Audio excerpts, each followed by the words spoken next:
শীতের সিজনে মন মাতানো রূপের বাহার প্রদর্শন করে আপনার মনকে রাঙিয়ে দিতে সক্ষম পয়েনসেটিয়া ফ্লাওয়ার প্লান্ট। নমস্কার সুপ্রিয় দর্শক বন্ধুরা, প্রভাত কিরণ ইউটিউব গার্ডেনিং চ্যানেলে আপনাদেরকে স্বাগত জানাই। আপনারা অনেকেই এই গাছ দেখেছেন বা এর সম্পর্কে জেনে থাকবেন। শীতের বাগানে সৌন্দর্য ও আকর্ষণ বাড়িয়ে তুলতে এই প্লান্ট দুর্দান্ত ভূমিকা পালন করে। এর জন্য সঠিক যত্নটা অবশ্যই জানা প্রয়োজন। সারা বছরই এই গাছের পাতা সবুজ থাকে। শীতকালে এই গাছের পাতার রং পরিবর্তন হয়ে সুন্দর আকার ধারণ করে। আসলে শীতকালে এই গাছের ফুল আসার সময় হয় এবং ফুল বা কুঁড়ি আসার আগে যে নতুন পাতা তৈরি হয় সেই পাতাগুলো সবুজ না হয়ে বিভিন্ন প্রজাতির গাছ হিসাবে বিভিন্ন কালারের পাতা তৈরি হয়। এই প্লান্টের ফুল সেরকম সুন্দর হয় না। এর ফুলগুলো ছোট ছোট হলুদ রঙের হয়ে থাকে। তবে কালারিং পাতার মধ্যে ফুল থাকাতে সৌন্দর্য অনেক বেড়ে ওঠে। এই যে দেখুন, পাতাগুলো রেড কালারের হয়ে বেরোচ্ছে। এই রকম বিভিন্ন প্রজাতির গাছ হিসাবে বিভিন্ন কালারের পাতা বের হয়। স্ক্রিনে দেখতে পাচ্ছেন pink colour, red colour, white colour, orange colour, এই রকম বিভিন্ন কালারের এই পাতা হয়ে থাকে। আজকের আলোচনার মূল বিষয় পয়েনসেটিয়া ফ্লাওয়ার প্লান্টের যত্ন বা পরিচর্যা, এই গাছ বসানোর মাটি তৈরি বা পটিং মিক্স, এই গাছের রিপোর্টিং, কাটাই ছাঁটাই বা প্রুনিং সম্বন্ধে। আপনাদের কাছে একটি বিশেষ অনুরোধ, এই ভিডিওটি সম্পূর্ণ দেখার পর যদি আপনাদের ভালো লাগে তাহলে প্লিজ লাইক, কমেন্ট, শেয়ার করবেন। আর এই চ্যানেলে নতুন হলে সাবস্ক্রাইব করে বেল আইকনের অল নোটিফিকেশন অন করে দেবেন। প্রথমে আলোচনা করব এই গাছ বসানোর মাটি তৈরির বিষয়। এই ধরনের গাছ বসানোর মাটি বা সয়েল মিক্স খুবই গুরুত্বপূর্ণ, সেই দিকে অবশ্যই খেয়াল রাখতে হবে।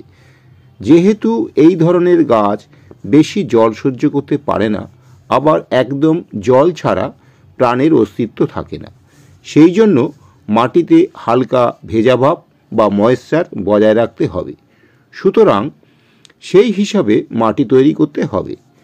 এর জন্য গার্ডেন সয়েল নেবেন 30%। যে কোনো ধরনের বালি, সে নদীর সাদা বালি বা বিল্ডিং কনস্ট্রাকশনের লাল বালি, সেটা নেবেন 30%। কোকোপিট নেবেন 10%। আপনারা কোকোপিটের পরিবর্তে ধানের তুষ বা ধানের চিটে নিতে পারেন। বাকি থাকলো 30%।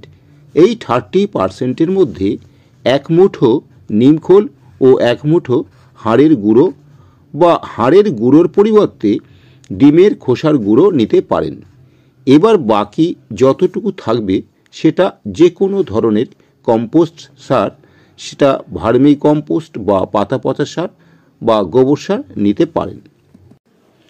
তাহলে মিশ্রণটি হচ্ছে গার্ডেন সয়েল 30%, বালি 30%, কোকোপিট 10%, 1 মুঠো নিমখোল ও 1 মুঠো হাড়ের গুঁড়ো সহ কম্পোস্ট সার 30%। এই উপকরণগুলো ভালোভাবে মিশিয়ে তৈরি হবে পয়েনসেটিয়া ফ্লাওয়ার প্লান্টের পারফেক্ট পটিং মিক্স।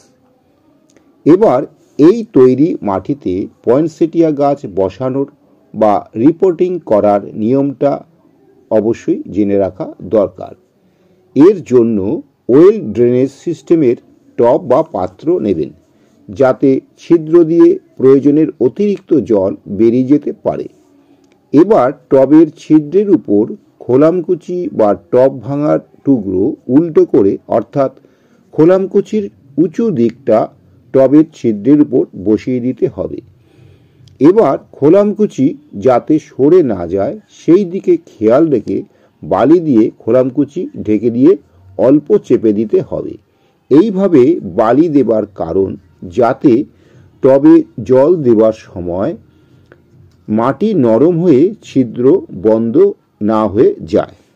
এবারে তৈরি মাটি অল্প বালির উপর দিয়ে ভালোভাবে সমান করে চেপে দেবেন, তাতে মাটিতে বাতাস জমতে পারবে না।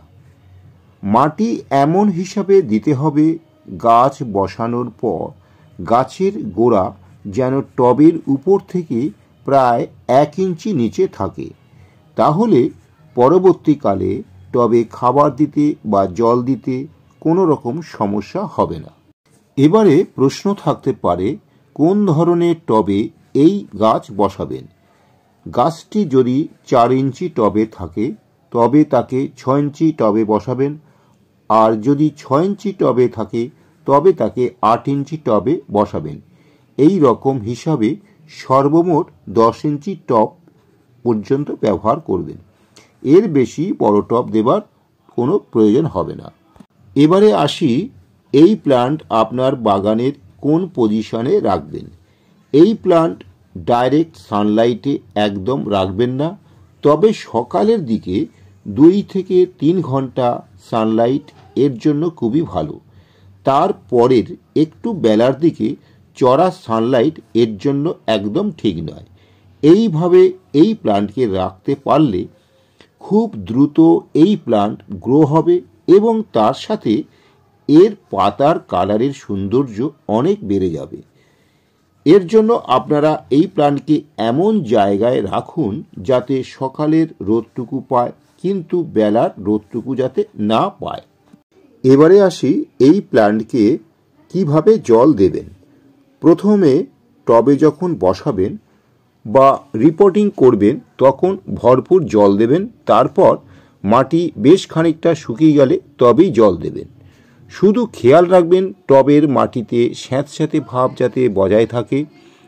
বিশেষ করে খেয়াল রাখবেন শীতকালে মাটি যাতে একদম শুকিয়ে না যায়, তাহলে কালারিং পাতা শুকিয়ে পড়ে যাবে। আবার গোড়ায় বেশি জল জমে গেলেও পাতা শুকিয়ে গাছ নষ্ট হয়ে যেতে পারে। শীতকালে রোজ অল্প একটু জল দিতে পারেন, অথবা একদিন ভরপুর জল দেবার পর 1 সপ্তাহ জল দেবেন না। এবার আসি, এই গাছে কী রকম খাবার দেবেন। তবে খুব বেশি খাবারের প্রয়োজন নেই। মাসে একবার 6 ইঞ্চি টবে 6টি ডিএপি দানা, 8 ইঞ্চি টবে 8টি ডিএপি দানা, 10 ইঞ্চি টবে 10টি ডিএপি দানা। টবের উপরের মাটি অল্প খুঁচিয়ে দেবেন। 10-15 দিন ছাড়া একবার সর্ষের খোল পচা জল বা ঘুঁটে ভেজানো জল দেবেন। তবে যেদিন লিকুইড খাবার দেবেন সেদিন একদম জল দেবেন না। এবারে আসি রোগ পোকার আক্রমণের প্রতিকার বিষয়। এই ধরনের প্ল্যান্টে খুব একটা রোগ পোকার আক্রমণ হয় না, তবে প্রতি 10-12 দিন ছাড়া একে নিম অয়েল স্প্রে করে দিলেই হবে। মাসে একবার অল্প একটু নিমখোল, শিংকুচি, হাড়ের গুঁড়ো একসাথে মিশিয়ে টবের উপরের মাটি একটু খুঁচিয়ে দিয়ে দেবেন।